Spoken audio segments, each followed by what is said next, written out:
It's an event to honor educators at preschools and daycare centers in our area. The Early Childhood Honors brings professionals and community leaders together to do just that. And joining us, the founder of the event, Dr. Taylor D. Spencer. Good morning. Good morning. Well, first of all, let's just talk about this. What made you decide to start a gala like this for early childhood educators? Yeah, so I started Early Childhood Honors because, coming from the public school sector originally, I started owning a preschool. And I realized quickly that in this particular niche of the industry, there's a lack of respect. There was just a lot of gaps, and I really wanted to create an opportunity to level up that honor for the teachers that are creating that foundation for children's lives.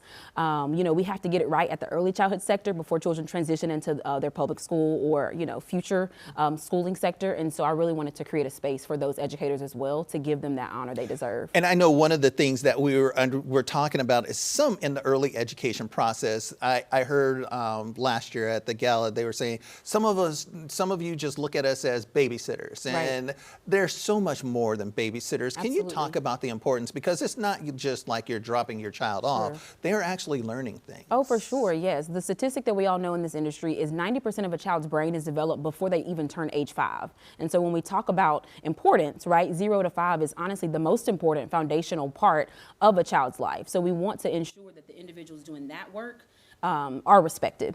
Yeah, and when we talk about that, can you just talk about how important these honors are? Because I saw some testimonials, and some people were saying, oh, I went out and bought a formal dress for this, or things like that. And I mean, it must bring so much pride for them. Oh, absolutely, yes. It's some people's first time ever having to even dress up, for something in relation to work when you're working with young children. Perhaps you're not looking that fancy every single day. And so it just gives them, again, a space where it's just all about celebration, all about honor, no work, no regulations, no professional development, simply a space to say thank you for the work that you do and to be seen by the community and the other individuals that come to celebrate. And I was going to say, how do you guys, when you look at this, how do you select the process? Because I know you guys cast a wide net. First it was Union County, now it's Union County and Charlotte, and I'm sure you're growing more. So how do you find the educators? Yeah, so we submit or we put out a call for nominations, and we did that about 2 months ago in the Mecklenburg County area. And the goal is to spread the initiative. So like you said, we started in York County, we started in Union County,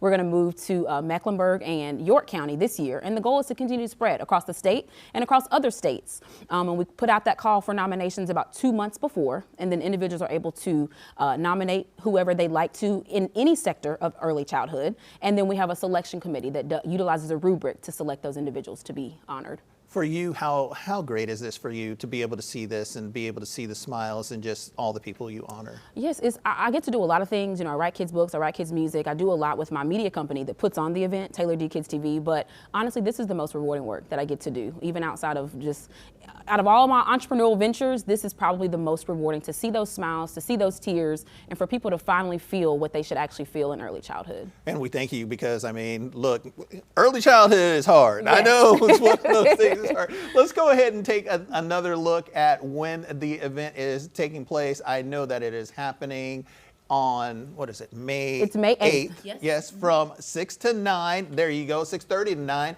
over at the Pine Event Venue. That's over on 4100 Raleigh Street. Of course, tickets still available? Tickets still available, yes. Tickets are still available. We'll put a link right there on qcnews.com. Dr. Taylor D. Spencer, thank you so much for coming in and talking to us. Queen City News Plus. Just search Queen City News on your smart TV's app store.